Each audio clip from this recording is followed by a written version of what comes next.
Thank you for staying with us here on Weather Nation. We continue to follow breaking news coming out of northwestern Puerto Rico for a dam failure or dam breach at this point, resulting in significant flooding downstream. This video just in from our field crews that were up in a helicopter observing some of the damage out there, and you can see just the rushing water.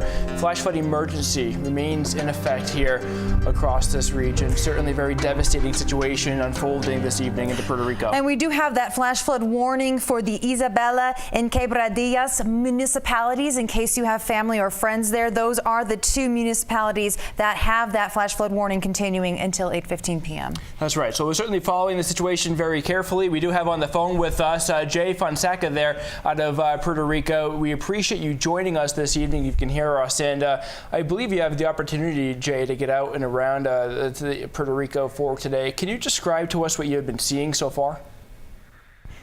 Well, I mean, I actually went to Quebradillas, and I was probably close to, well, not probably, I was close to the dam.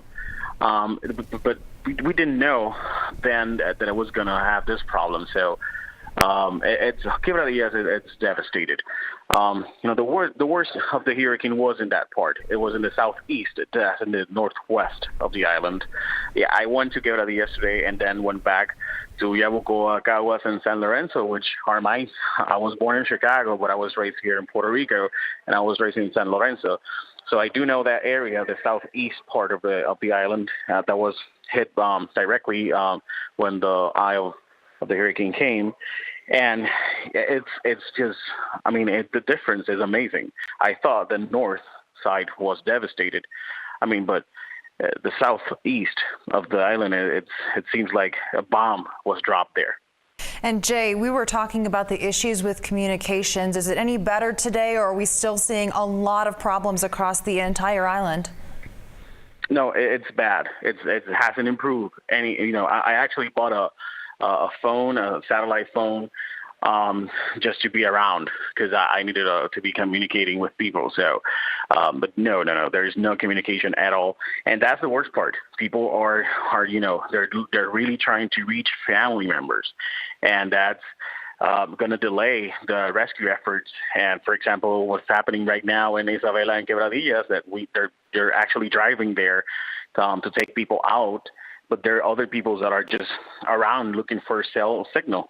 So, I mean, it's going to delay any efforts to try to go back to normality. It's going to take months to go back to normality, right? But, I mean, at least some kind of people want to reach their family members, and I get that.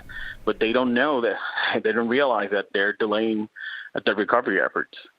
That's a very good point that you make there, Jay, especially when it comes time of crisis, which is what we are seeing here in Puerto Rico. People get desperate just to get in touch with family members. Homes and structures can certainly be rebuilt, but when it comes to family bonds and that matter, that's a much different and more, of course, an emotional story. Jay, have you had the opportunity to get in touch with your family?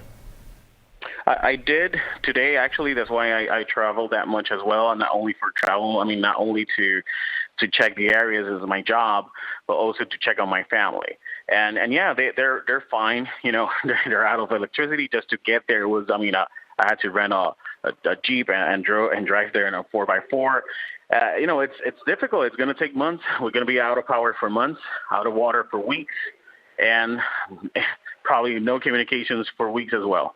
Well, thank you so much, Jay Fonseca in Puerto Rico. And if you go to our website, weathernationtv.com, we actually have links both in Spanish and in English for you on how you can help. As Jay was just telling us, especially yesterday, it's very tough to get stuff out there when people are trying to come to the island. And so make sure you go to our website, read all this important information. And we are still going to be keeping a close eye on Hurricane Maria. So let's take a look at that Category 3 major hurricane. Here's a quick look for you again. You can see it is moving in the northwesterly direction. And as far as those tropical alerts go, we're not done with the tropical storm warnings for the Turks and Caicos and the Bahamas. You're still expecting to see those conditions deteriorate as Maria passes by. And also, we are still going to see some rain, but this is the rain totals for the entire storm. If you want to look closely, you can see up to 40 inches in Puerto Rico. We are Weather Nation. We're here for you. Our coverage continues and the latest on your local weather.